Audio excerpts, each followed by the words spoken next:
और इस वक्त की सबसे बड़ी खबर जिसने पूरे अमेरिका में, पूरे वॉशिंगटन में सनसनी फैला दी है, वो ये कि ईरान ने इस जंग में अमेरिका को दे दिया है 37.5 बिलियन डॉलर्स का बड़ा झटका।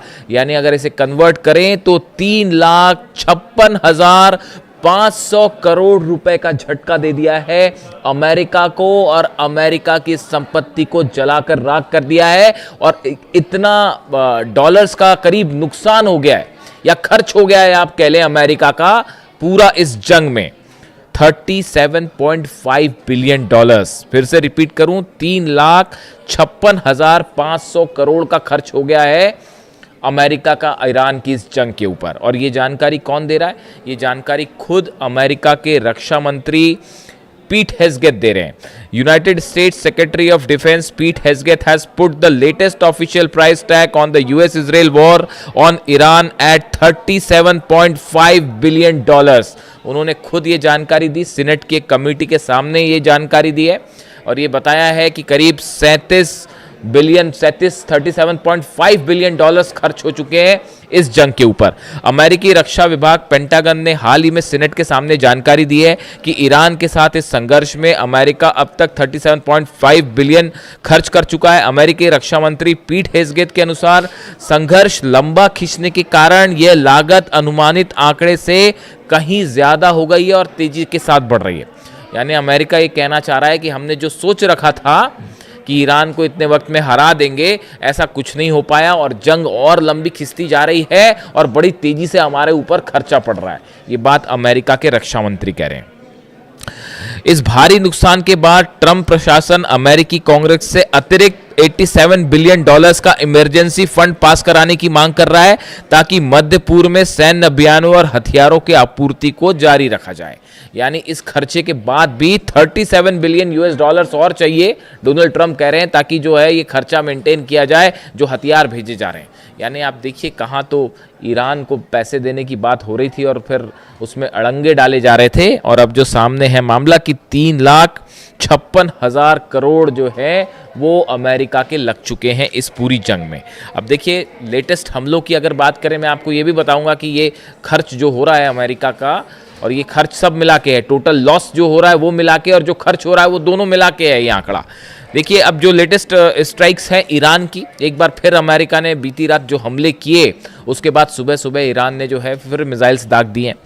Tehran launches more retaliatory attacks on Bahrain, Kuwait and Jordan. ये 3 जगह पर हमले किए गए हैं ईरान की तरफ से। A statement from Iran's military says Jordan Muwaffaq Salti airbase in Azraq and Bahrain Isa airbase have been targeted with drones. ये बयान ईरान की सेना की तरफ से आया है कि हमले कहाँ पे हुए हैं, जॉर्डन में हुए हैं, मुआफक सॉल्टी एयरबेस जो है यहाँ पर हमले हुए हैं अजराक में, और बहरीन में जो ईसा एयरबेस है यहाँ पर हमले किए गए।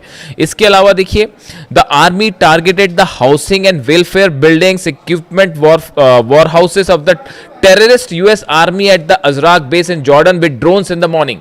ये ईरान की सेना कह रही है कि ये जो हमले किए गए उसने अमेरिका की सेना के लिए टेररिस्ट ऑर्गेनाइजेशन शब्द का इस्तेमाल किया है, जो ईरान की सेना कह रही है। अब ये शेख ईसा एयरबेस जो है ये हमेशा से ईरान के निशाने पर रहा है, और ये जो खर्च देखिए, ये जो खर्च आ रहा है, जो आंकड़ा पीट हेग्सेथ बता रहे हैं, वो ऐसे अटैक्स जो हो रहे हैं इस पे नुकसान हो रहा है। मैं इसका आपको अलग से भी आंकड़ा दूंगा कि कहां पर जो है वो किस जगह पर कितना नुकसान हो रहा है। लेकिन अगर आज की अटैक्स की बात करें तो आज सुबह सुबह ईरान की तरफ से बहरीन में हमले किए गए हैं, कुवैत में हमले किए गए हैं, और एक बार फिर जॉर्डन में हमले किए गए। इसके अलावा कुवैत में कैंप दोहा बेस जो है बताया जा रहा है कि यहां पर आज सुबह बड़ी ड्रोन स्ट्राइक हुई है। कैंप दोहा वो इलाका है कुवैत का जहां पर अमेरिका के बड़े हथियारों का डिपो है, यहां पर अमेरिकन फोर्सेस मौजूद है। यानी सीधा हिट किया गया है उन बिल्डिंग्स को, उन जगहों को जहां पर अमेरिका का एम्यूनिशन रखा हुआ है। ऐसी हालात जॉर्डन में। देखिए जॉर्डन से एक ऐसी खबर है, ये हमले कल किए गए लेकिन उसके बाद से ये साफ नहीं हो पाया है कि कितना नुकसान हुआ है। देखिए खबर ये है कि जॉर्डन में एक बेस पर ईरान की तरफ से स्ट्राइक की गई। बताया जा रहा है इस स्ट्राइक में कई सारे बंकर्स जो थे वो तबाह हुए हैं, कई एयरप्लेन्स तबाह होने का दावा किया जा रहा है ईरान की तरफ से, और ये कहा जा रहा है कि यहाँ पे जो अमेरिकी आर्मी के जो लोग रुके हुए थे, सदस्य थे, जो उनके ऊपर उनके बंकर्स में एक बार फिर हमले का दावा है। ये दूसरा दावा है, पिछले दावे की बात मैं नहीं कर रहा हूं। जो 2 दिन पहले अटैक हुए थे वो अलग था, ये अटैक अलग है, ये कल के नए अटैक हैं। और इसमें बताया जा रहा है कि वहाँ पे बड़ी कैजुअलिटी है। अगर देखिए बंकर्स तबाह होते हैं और ख़ासकर वो अमेरिकी सेना से जुड़े हुए हैं, वहाँ अमेरिकी सेना रुकी हुई है, तो इस सूरत हाल में वहाँ बड़े नुकसान की बात हो सकती है।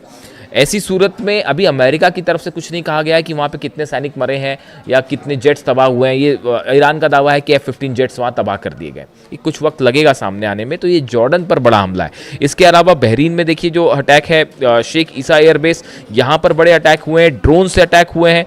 यहाँ पर जो वेयर हाउसेस थे अमेरिका के मिलिट्री से जुड़े, उनको तबाह कर दिया गया है। इसके अलावा हैवी एयरक्राफ्ट मेंटेनेंस और रिपेयर शेड्स थे, इसको तबाह किया गया है। आप देखें जिस तरह के हमले अमेरिका कर रहा है ईरान के मिसाइल सेंटर्स पर, ईरान के लॉन्च पैड्स पर, ड्रोन साइट्स पर, इसके अलावा इंफ्रास्ट्रक्चर पर जो ईरान की सेना से जुड़े हैं, आम जनता से जुड़े हुए हैं, उसी तरह का जवाब अब ईरान की सेना भी दे रही है। और निशाने पर है हर वो इंफ्रास्ट्रक्चर जो अमेरिका से जुड़ा हुआ है। यानी बहरीन पर हमला, जॉर्डन पर हमला, कुवैत पर हमला, ये लगातार हमले इस पे जारी हैं।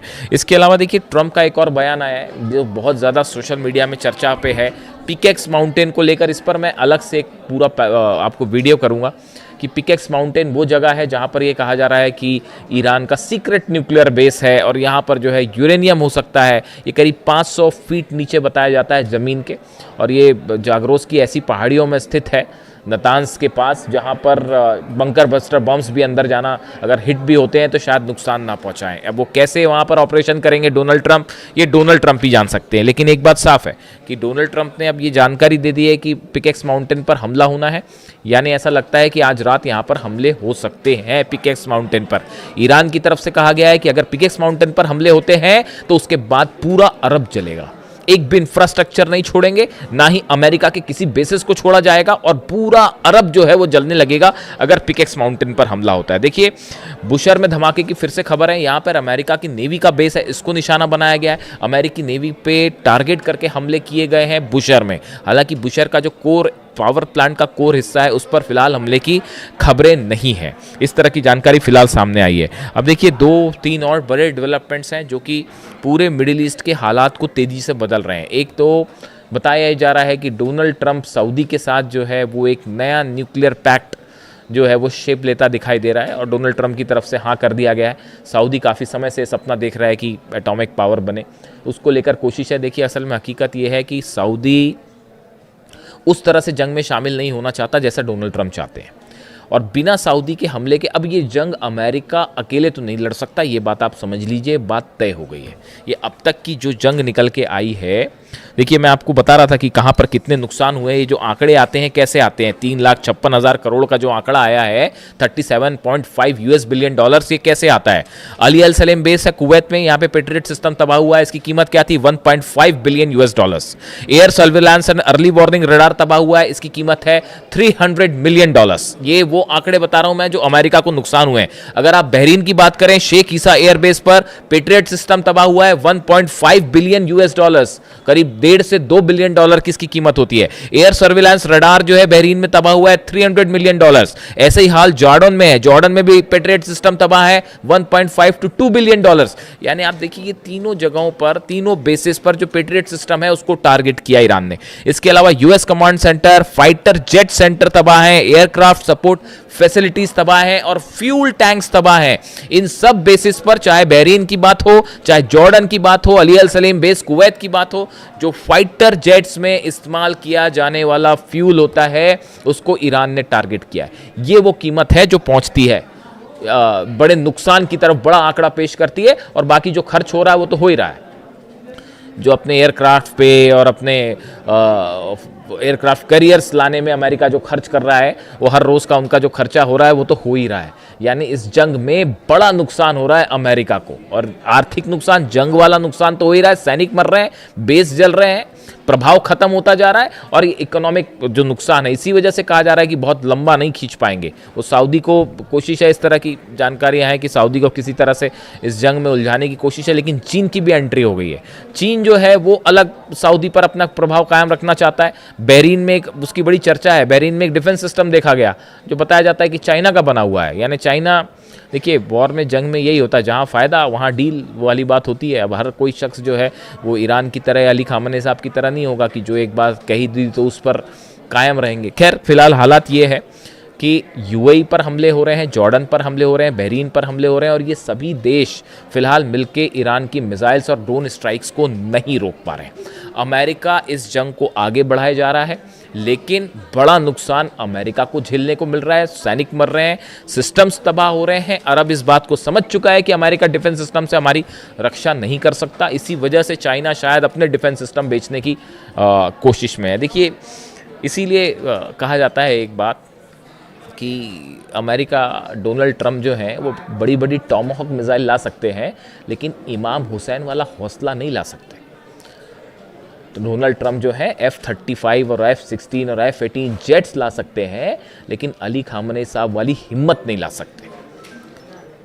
अमेरिका जो है बड़े बड़े एयरक्राफ्ट कैरियर्स ला सकता है, लेकिन शहादत देने का जो जज्बा ईरान में है वो नहीं ला सकता। और यही वजह है कि जंग में ईरान एक बार फिर भारी पड़ रहा है, और न सिर्फ अमेरिका बल्कि सब अरब देशों पर लीड बनाए हुए है। और हालात ये है कि अगर अगले चंद दिन, और जो 72 घंटे का टाइम दिया था उसमें से 24 घंटे बीत चुके हैं, 48 घंटे बचे हैं। ईरान का कहना अगर जंग उसके बाद भी जारी रहती है तो ऑल आउट वॉर होगा। इससे जुड़ा जो भी अपडेट होगा आप तक पहुंचाएंगे। Thank you so much.